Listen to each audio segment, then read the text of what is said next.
Hi everyone, welcome back. And today we have a different question. Let's start. Let's find out what the question is about.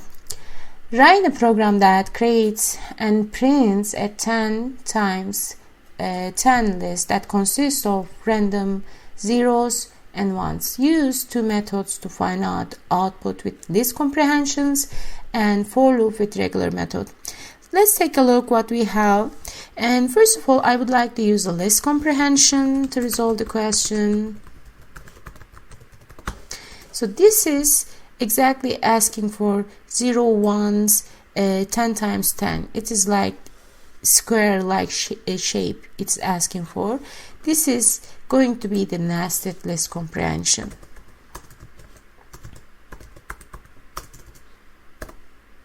Oh my god, I didn't get the caps.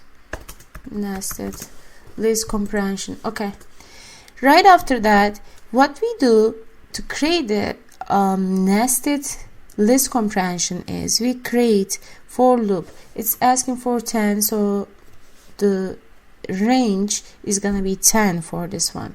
Let's call it L.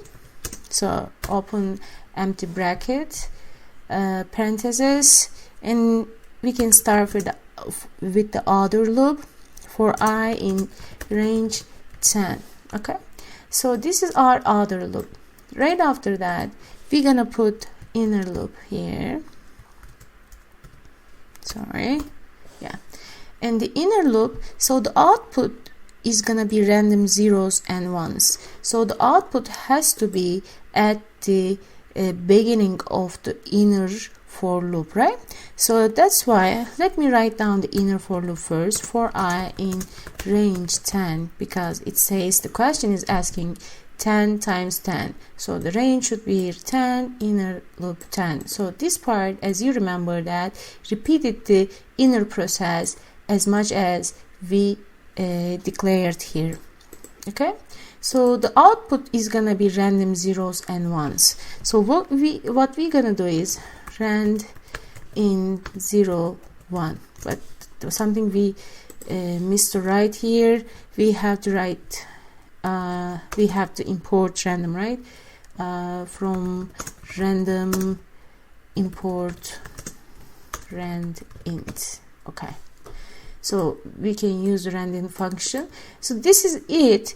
We can generate 10 times 10 list consists of random zeros and ones. Let's call L variable. This is it. We find out 10 times 10. So this part is 10, and as you can see, 10 times 10. And I'm gonna show you how to build Python codes if we prefer using the for loop with regular method. Maybe you don't like list comprehensions, and maybe you don't know how to use it, then you need to prefer regular methods, right? Let me show you. Let me add some. Okay, so I'm gonna take, but we don't need it, but just in case, I am just copying pasting, and this time we're gonna use again for loop. So for I in range 10. Okay, so then, and as you know that we're gonna get the output from the for loop and append the result the empty bracket. So we need to create an empty bracket to hold what we generated right after for loop. So we can call it with R, and then since it is going to be nested list, because there is too many lists inside, right? We're gonna get the same output from this for loop as well. So this is nested list, and it's not flat list. So we need to use inner for loop to create a multi-dimensional list. That's why we need to use double append. Twice. We have to use twice the append process. How are we gonna do it? First of all, the empty bracket, there is empty bracket which is for the outside, but we need also inside list. We need also empty parentheses inside this list. That's why we're gonna append empty parentheses inside this list. Let me print out what we have first. Print R. So as you can see, this empty parentheses has been repeated 10 times. 1, 2, 3, 4, 5. Yeah, it's 10 times.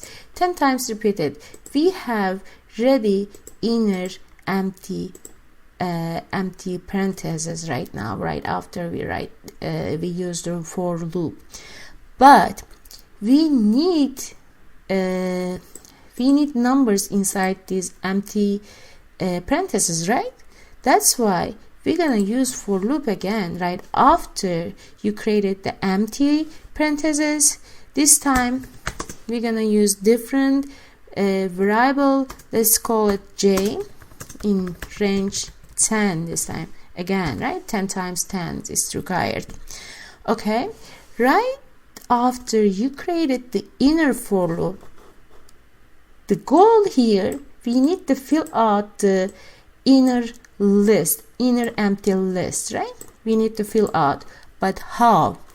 Right after that, we're gonna use this one, R, but we're gonna use this variable we created here. Why?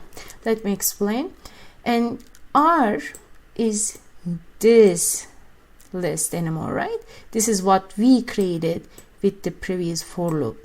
Okay, so the Ri is represents 0, 1, 2 until 10, right? Let me write here. It is 0, 1, 2, 3, 4, 5, 6, 7, 8, 9.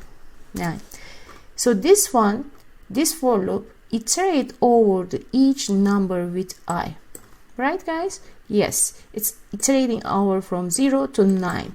So this 0 to 9 represent the empty list inside R.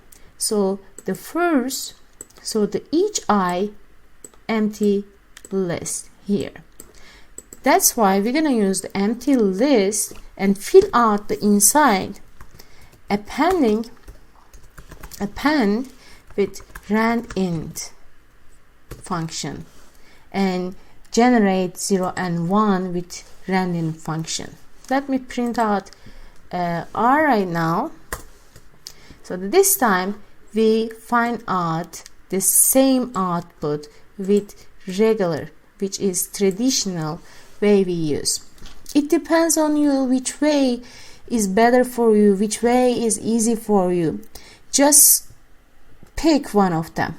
But I generally pick list comprehensions, such a kind of question which is easier than the regular method.